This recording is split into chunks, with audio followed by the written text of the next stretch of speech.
Hey, what's up guys, and welcome to ZX Tech. And if you are a student like me, you probably have a lot of use for a laptop like this one. So laptops are great, right? They are good for doing things like essays, reports, and just doing work on the go. And if you're a student, you're going to carry the laptop around very often and definitely need a laptop that is portable. So you probably will be shopping for an Ultrabook. The Asus UX305 is the Ultrabook I use for my schoolwork, and I have to say the experience so far is actually pretty decent. So I decided to review it in this darn video, which you are watching right now, and keep on watching if you want more information. So let's start off with the design, shall we? The laptop is extremely well built. It's built like a tank. It's completely made out of metal, all round, all 8 sides. It's well built, and extremely rugged feeling. Even for a small and thin laptop, it's really strong. And as a thin laptop will tend to be a bit more flimsy, but this one has zero flex to it. There is no creaking, and it just feels proper. It feels like there's no moving parts even. It's so well built. It's like a MacBook Air, which is something I'll be making a lot of comparisons of this laptop to. So in terms of design, overall it's actually really nice. It's a 13-inch laptop, and it's extremely thin and very similar in terms of side profile to the MacBook Air, because it's got a triangular shape almost, and there's nothing wrong with that, because the MacBook Air is a great laptop with great hardware and great design. So let's talk about let's get more in depth, shall we, with the design. So up top you've got this brushed aluminum surface that looks great out of the box, but after a while builds up fingerprints like nobody's business. There is also a glossy Asus logo on top, which looks pretty okay. On the bottom you have 4 rubber feet as well as 2 downward firing speakers. This is pretty decent. The speakers aren't the best, okay? They're enough for music and videos, but they're definitely not good, not excellent at the very most. So let's move on, shall we? On the left of the laptop, you've got I/O with 2 USB 3.0 super speed charging ports that support Qualcomm Quick Charge, I think, as well as a SD card reader, which is actually really a huge boon. I'll talk more about that later. On the right of the laptop, you've got power in for charging, which is a DC 12 volt or DC 5 volt, I can't remember. A USB 3.0 super speed charger port, again, a micro HDMI port, a headphone jack, as well as a battery status indicator and power indicator LEDs. No USB Type-C on this one, because it's actually a slightly older iteration of the UX305. However, the newer models of the Asus UX305 actually support USB 3.1 and USB Type-C, and I think the latest model does come with a USB Type-C port. Correct me if I'm wrong in the description below, in the comments below. Anyway, let's open up the laptop, shall we? Opening up this laptop, which opens up with this very steady, strong hinge. Actually, it doesn't have any flex, and you can do it with one finger, so very well built hinge here. The laptop reviews its main display, its main thing, the 13.3 inch or the 13-inch 1080p Full HD IPS display. That is, I have to say, actually pretty friggin' awesome. It's got great viewing angles. It's got this matte coating that reflects light very well. It diffuses light, so it doesn't get reflected straight into your eyes, which is nice. It's got great contrast, great saturation. Videos and whatever look great on here. as well as text because of that high resolution. Text has no problem looking good on this display as well. So very nice display indeed, especially for a thin Ultrabook. Brightness definitely goes up really high, so you can use it outdoors as well. So great, really good display, enjoyable to use overall. It's not touchscreen, however, which harms some of its functionality, but I'll still say it's actually a pretty darn good display, especially for a Ultrabook.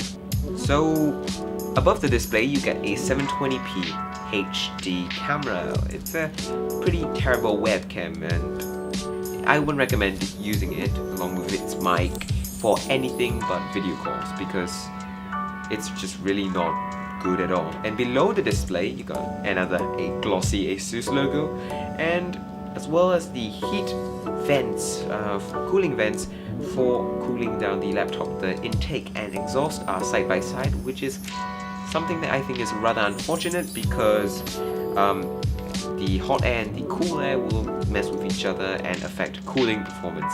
Cooling performance on this thing, by the way, it's actually quite bad. If you flip over the laptop after long periods of uses, it will definitely feel very hot. So the bottom aluminum piece here will heat up a lot during long usage. So that's something to take note of, especially if you use your laptop, on your laptop a lot. So that's something to watch out for if you are looking at this laptop. Now let's move on to the keyboard, shall we? It's actually a great keyboard, okay?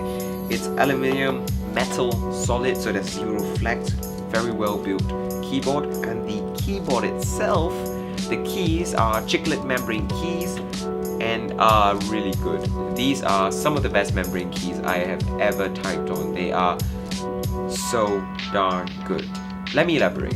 So the chiclet keycaps have a very light key press, which is great because it's a membrane keyboard and you don't want to have to put too much force on it. They have a great travel distance, especially for a thin laptop. They type well, they sound pretty okay, and they are responsive, not mushy. They're very crisp and very clear for a membrane keyboard, which is great. Really freaking awesome. Typing documents on this actually is great, okay? It's great for a touch typist or just any typist in general. And in fact, the keyboard on this is so good for fast typing that, although not as comfortable as a mechanical keyboard, allows me to type faster than a mechanical keyboard. So definitely a huge boon when it comes to rushing documents. The keyboard layout is pretty okay. There isn't full-size arrow keys, and it's missing a number pad, but it's a small laptop and I don't blame it. But it's still a great keyboard overall with a standard layout, so great job. Below the keyboard you get that touchpad, which is also really good. It feels very Apple-esque actually, this laptop. I'll talk more about that later in the conclusion, but this touchpad is so good. It's another thing that I have not seen a good version of in a Windows laptop apart from the Razer Blade. The touchpad is glass and matte and very smooth. There is great acceleration, and it uses Windows precision drivers, which apparently I've been told is good. And it runs really well. However, I have turned off acceleration because I don't like using acceleration with my touchpad, because I like the precision and the responsiveness of no acceleration usage of a damn touchpad.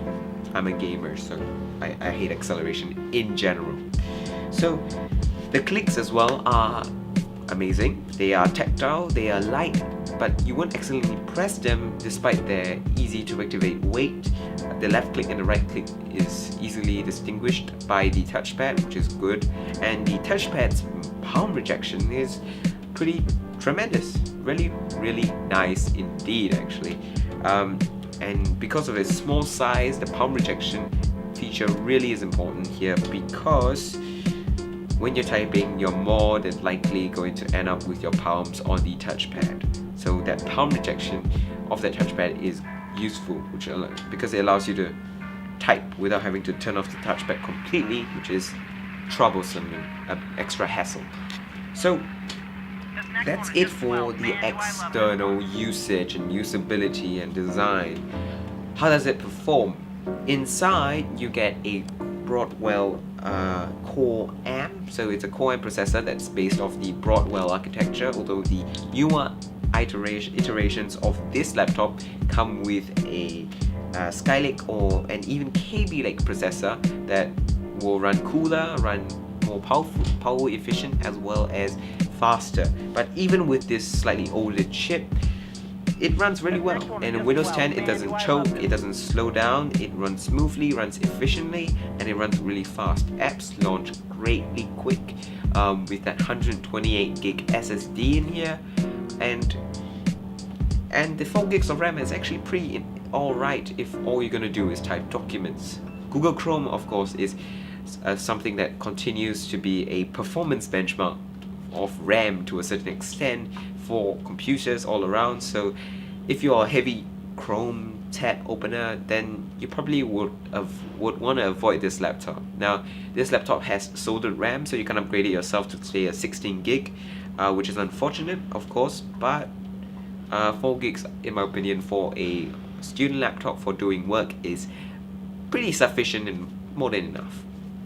So one thing, however, people may note is that it's only got 128 gig of storage. So if you're a student with a lot of photos and stuff that you want to put in your documents, it's going to fill up quite fast. But although that is a usual complaint, I myself use online storage for work most of the time. So Google Drive, Evernote, OneNote, I use that more than local storage with Microsoft Word, and 128 gigs for me is more than enough. I'd rather have 128 gigs of fast storage for a work device for doing documents than getting a full-on 1 terabyte mechanical hard drive that will be slower but obviously have more storage. So that's the trade-off I prefer to make, and if I really needed the storage, I could just bring along a external hard drive like this one I have right here. So yeah, there's that. Now, how about battery life, you may ask? It's a thin laptop with a pretty powerful dual-core processor inside. And battery life is actually really good on this one. On max brightness, outdoors, this actually lasts me a good couple of hours, about 4 hours of pretty intensive usage when it comes to typing of documents. I was typing a document with about 7 to 8 tabs in Chrome open, Spotify blasting full volume with the speakers, which definitely eats a battery, as well as using the laptop to charge my OnePlus 2. And it held up well, so 4 hours of battery life with that kind of intensive usage is definitely pretty good.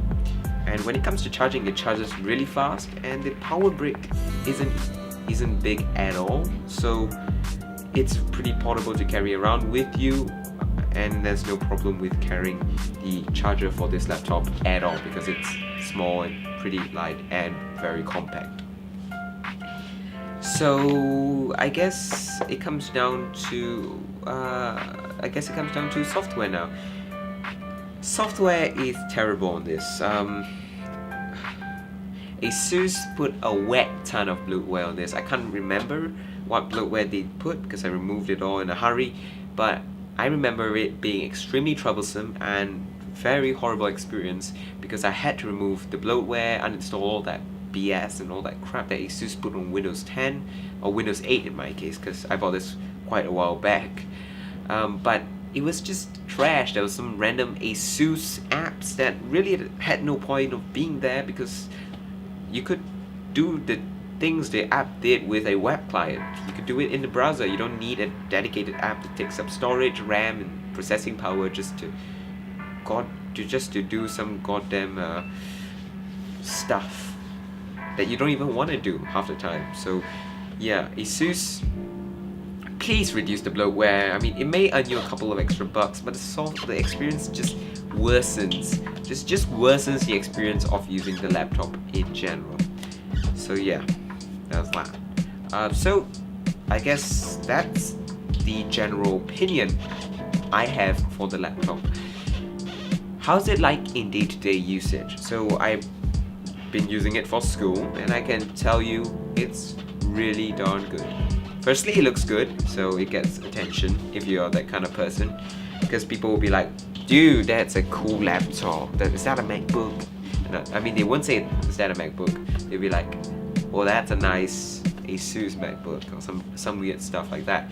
So I've gotten quite a bit of questions about what laptop this is, because it's pretty gorgeous. It's that metal and well built and thin and very sleek looking. So if you like attention, this is for you. And it's well built, so I can toss it around. I can put it in my bag and toss my bag around, and I know that I would have no issue later with the laptop being spoiled, because it's very well built like a tank. And apart from that, battery life is great, so I didn't have to charge it very often if I don't use the laptop that intensively. Typing is great, okay, performance is great, snappy and fast, and I love the SD card reader. It is a little feature that I don't think many people will use. I don't see people doing video editing with a ultrabook like this one, but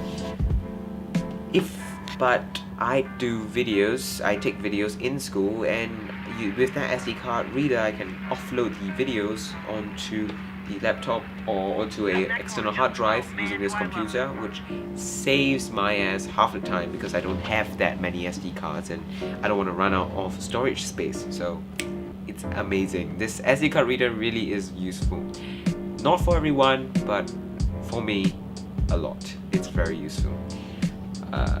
Also, an SD card reader, if you are someone who's a casual user and wants to transfer photos from their camera, their mirrorless camera, onto their laptops, the SD card reader also makes it extremely easy. But yeah, that's it, I guess. So I guess it's conclusion time. What do I think of this laptop? It's really good. Okay, you can use it. It's versatile, functional, effective, efficient, really enjoyable. There are a couple of quirks, like the extremely hot the extremely hot feeling bottom panel when used a bit more intensively, and it's kind of noisy sometimes. It's very silent most of the time, but if you suddenly open a bajillion Chrome tabs, it ramps up audibly, which is sad, and it does have a couple of other quirks here and there. So what do I think? Great laptop. You should purchase it if you could afford the pretty steep price tag, if you are a student and you make money to feed yourself as a student, because it's pretty expensive from what I've seen, and there are definitely cheaper options out there that, although are not as good, maybe a bit more value for money than the Asus UX305. And that's it for this video. It's a 18-minute long video so far, which is insanely long. I hope you guys enjoyed it. If you did, be sure to give me a thumbs up. If you didn't, there's a shutter button on the right, the dislike button. Tell me in the comments why you dislike, by the way, so I can know how to improve my content. Subscribe if you want to see more tech reviews like this. It's been a long review, I'm sorry. I'll try to cut short it in the future. Share this video with someone looking to get a ultrabook for school, and of course, watch my other videos if you want. Anyway, that's it for this video. Thanks for watching. I will see you next time. 18 damn minutes of talking. Jeez.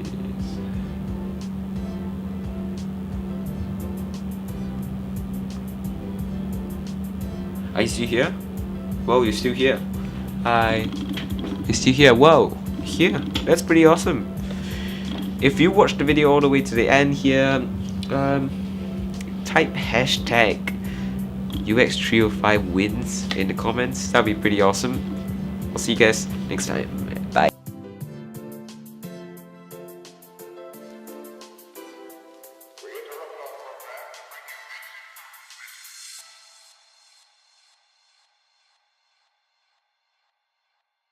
We interrupt our program to bring you this important